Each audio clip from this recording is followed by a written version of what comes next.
तो नमस्ते दोस्तों, स्वागत है आप सभी लोगों का अपने YouTube channel dream India polytechnic study point में। आज हम आपको बताएंगे आपके जितने 25 क्वेश्चन का टेस्ट हुआ था उनमें से आपके कौन कौन से क्वेश्चन का आंसर क्या क्या है, ठीक है।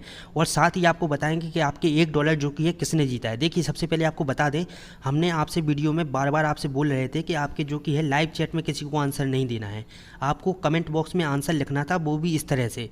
लेकिन किसी ने भी जो कि है बात नहीं सुनी है और आप लोगों ने लाइव चैट में ही आंसर दिए हैं और आपने एक एक करके सेंड किए हैं। आपको आंसर इस तरह से लिखना थे, ठीक जैसे कि आपको यहाँ पर उदाहरण के रूप में दिख रहा होगा, इस तरह से आपको आंसर लिखना थे। लेकिन आपने किसी ने भी इस तरह से आंसर, बहुत ही कम लोगों ने लिखे हैं, ठीक। 20 या 25 लोगों ने इस तरह से आंसर दिया, बाकी सब लोगों ने लाइव चैट में ही आंसर दिया है। इसी के साथ देखिए, आपको एक चीज़ और बता दें कि आपका जिसने जो $1 जीता है उसके भी जो कि है 3 क्वेश्चन गलत है। तो आप लोगों को तैयारी की अभी और ज़रूरत है, ठीक है। और आप लोगों को देखिए, सभी लोगों ने जो कि है 4-5 क्वेश्चन जो कि है गलत दिए हैं, ठीक। तो आप लोग और अभी अच्छी तैयारी करें अपनी। अब सबसे पहले हम करते हैं क्वेश्चन की बात कि आपके कौन से क्वेश्चन का आंसर क्या है। देखिए, आपका सबसे पहला क्वेश्चन था कि परिणामित्र की रेटिंग को किस यूनिट से लिखा जाता है, ठीक। आपकी जो ट्रांसफॉर्मर है, ट्रांसफॉर्मर की रेटिंग आपकी क्या होती है। देखिए, KVA, KVAR, KW और आपका वॉट। तो आपका इसका सही आंसर था क्या ए। इसका सही आंसर क्या है, ए आंसर है इसका सही। आपका KVA इसका सही आंसर है क्या, ए है इसका आंसर, ठीक है।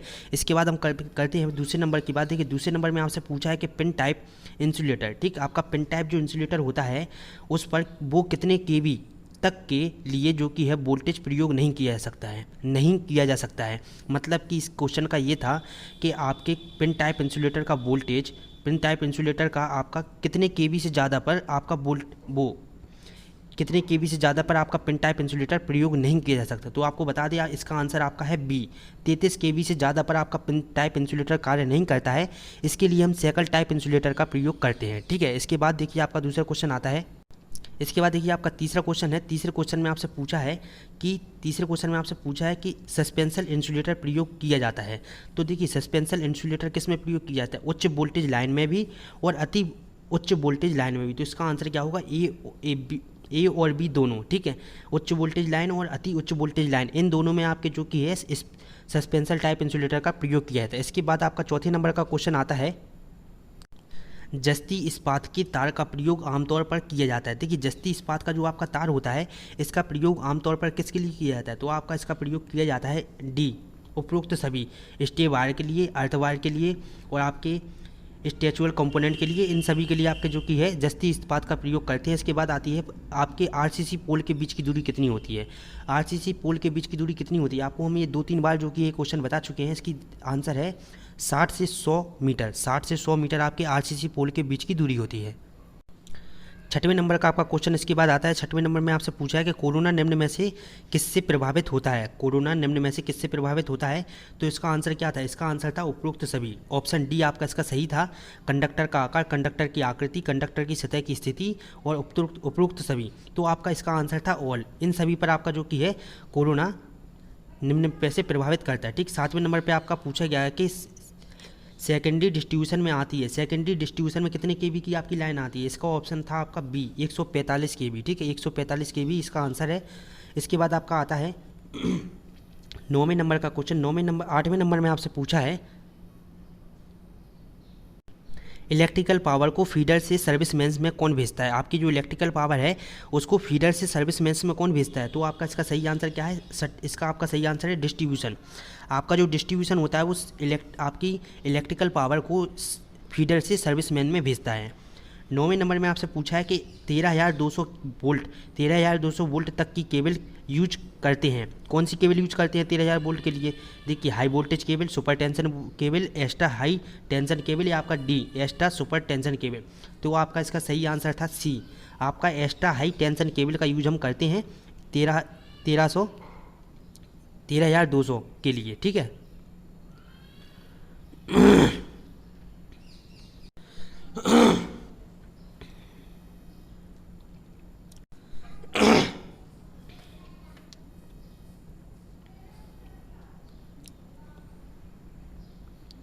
14 नंबर के क्वेश्चन में आपसे पूछा है कि ट्रांसफार्मर की कॉपर लॉस किस लोड पर सबसे कम होती है? ट्रांसफार्मर की कॉपर लॉस किस लोड पर सबसे कम होती है? आपका इसका सही आंसर क्या था? ऑप्शन ए था। इसका सही आंसर क्या था? ऑप्शन ए, रेजिस्टिव लोड पर। 15 नंबर के क्वेश्चन में आपसे पूछा है कि यदि लोड करंट बढ़ जाता है तो पावर फैक्टर की वैल्यू कैसी हो जाती है? पावर फैक्टर की वैल्यू आपकी कम हो जाती है। आपका ऑप्शन ए इसमें सही था। इसके बाद देखिए बात करते हैं 16 नंबर की। 16 नंबर में आपसे पूछा है, 16 नंबर में आपसे पूछा है कि लोड करंट पावर फैक्टर के बीच रिलेशन है। लोड करंट पावर फैक्टर के बीच रिलेशन कैसा है? व्युत्क्रमानुपाती। आपका ऑप्शन बी, आपका ऑप्शन बी व्युत्क्रमानुपाती। 17 नंबर के क्वेश्चन में आपसे पूछा है कि पावर जनरेटर में कौन सा मोटर यूज करते हैं? तो पावर जनरेटर में हम मोटर यूज करते हैं 3 face synchronous generator. 3 face synchronous generator हम इसमें यूज करते हैं, ठीक है। 18 नंबर के क्वेश्चन में आपसे इसमें पूछा है कि पावर डिस्ट्रीब्यूशन सिस्टम में नॉन टेक्निकल लॉस कितने % होते हैं? तो आपका इसका सही आंसर था 16.6%। 16.6% इसका जो सही आंसर है। 19 नंबर के क्वेश्चन में आपसे पूछा है कि रिलेक्टिव पावर की यूनिट होती है। रिलेक्टिव पावर की यूनिट कितनी होती है? kVAR। आपका ऑप्शन सी सही है, kVAR, ठीक है। ऑप्शन सी इसमें सही है। 20 नंबर के क्वेश्चन में आपसे पूछा है कि एक्टिव पावर की यूनिट कितनी होती है? एक्टिव पावर की यूनिट आपकी होती है kW और kVA। kW और kVA आपका ऑप्शन डी सही है इसमें, ठीक है। 21 नंबर के क्वेश्चन में आपसे पूछा है कि सप्लाई आवृत्ति किस अक्षर से प्रदर्शित करते हैं? सप्लाई आवृत्ति को हम किस अक्षर से प्रदर्शित करते हैं? तो आपका इसमें सही आंसर क्या है? आपका इसमें सही आंसर है ऑप्शन सी, ठीक, एफ से हम प्रदर्शित करते हैं। इसके बाद 22 नंबर के क्वेश्चन में आपसे पूछा है कि निम्न में से मीडियम वोल्टेज है। निम्न में से मीडियम वोल्टेज आपको बताना है कौन सा है? आपका ऑप्शन सी 650 नहीं, इसमें आपका 22 नंबर के आपका सही आंसर है ऑप्शन बी 650 से 11,000 वोल्ट। 650 से 11,000 वोल्ट आपका मीडियम वोल्टेज कहलाता है, ठीक है। आपका 23 नंबर का क्वेश्चन है। 23 नंबर के क्वेश्चन में आपसे पूछा है कि ट्रांसफार्मर किस प्रिंसिपल पर कार्य करता है? तो उसका सही आंसर है म्यूचुअल इंडक्शन। क्या है? Mutual induction. इसके बाद 24 नंबर की बात करते हैं। 24 नंबर में आपसे पूछा है कि साधारण सब स्टेशन की रेटिंग कितनी होती है? ऑप्शन ए 210 आपकी साधारण सब स्टेशन की रेटिंग होती है, 210 ऑप्शन ए, ठीक है। इसके बाद 25 नंबर का आपका क्वेश्चन था कि 650 वोल्ट तक की लाइन हेतु अनुमन्य अंतराल सबसे नीचे के चालक तथा भूमि के बीच की दूरी। आपका इसमें अगर साधारण भाषा में समझे तो 650 वोल्ट की लाइन के लिए आपकी लाइन की और भूमि के बीच की दूरी कितनी है? भूमि की तार की और भूमि के बीच की दूरी कितनी होती है? आपका ऑप्शन सी 19 फिट। आपका ऑप्शन सी क्या है? 19 फिट इसका जो कि सही आंसर था, ठीक है। अब देखिए आपको बता दें कि आपका सभी क्वेश्चन का जो कि है आंसर किसी ने सही नहीं दिया है और आपका जो कि है विजेता कौन है, ठीक, किसको जो कि हमने $1 सेंड किया है तो हम आपको दिखा देते हैं। देखिए आपका सही आंसर दिया है रवि मौर्य जी ने, ठीक है। रवि मौर्य जी, जो इनका नाम है रवि मौर्य, ठीक, इन्होंने जो कि सही आंसर दिया है। इसमें केवल कि इनके जो कि है 3 क्वेश्चन गलत है, ठीक। 3 क्वेश्चन आप लोग देख लो कौन कौन से गलत हैं। और आपको एक चीज़ और बता दें, देखिए इन्होंने जो कि है आपकी क्लास ख़त्म हो गई थी 8:17 पर आपकी क्लास ख़त्म हो गई थी और इन्होंने 8:18 पर जो कि है आंसर बिल्कुल सही दे दिया था, ठीक। तो जो स्क्रीनशॉट आपने भेजा है उसके ऊपर जो कि है टाइम भी लिखा होता है, ठीक। तो 6:18 पर इन्होंने आंसर दे दिया था। आपकी जैसे ही क्लास ख़त्म हुई 1 सेकंड बाद जो कि इनका आंसर आ गया था। 1 सेकंड बाद इन्होंने सारे आंसर को इस तरह से लिखकर सेंड कर दिया था, ठीक है। अब चलिए देखिए बात करते हैं आपको इनके प्रूफ की। तो देखिए ये है इसका प्रूफ। आपको जो कि है इनके 75 रुपये, $1 जो कि यहाँ होते हैं इंडियन रुपीज़ में, ठीक है। आपके $1 इनको सेंड कर दिया गया है, ठीक। $1 इनको सेंड कर दिया गया है ड्रीम इंडिया चैनल की ओर से, ठीक है। तो आप भी इस तरह से जीत सकते हैं। बस देखिए जैसे कि इन्होंने लिखा है तो इस तरह से भी आप आंसर को लिख सकते हैं, ठीक।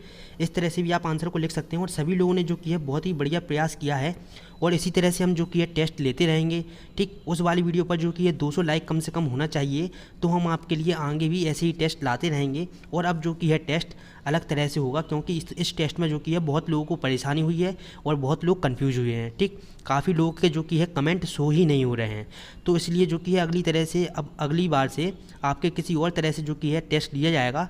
और सभी लोग जिसके मन में जो भी आइडिया हो वो अपना कमेंट बॉक्स में ज़रूर से लिखें। तो चलिए अब मिलते हैं अगले वीडियो लेक्चर में। नमस्ते।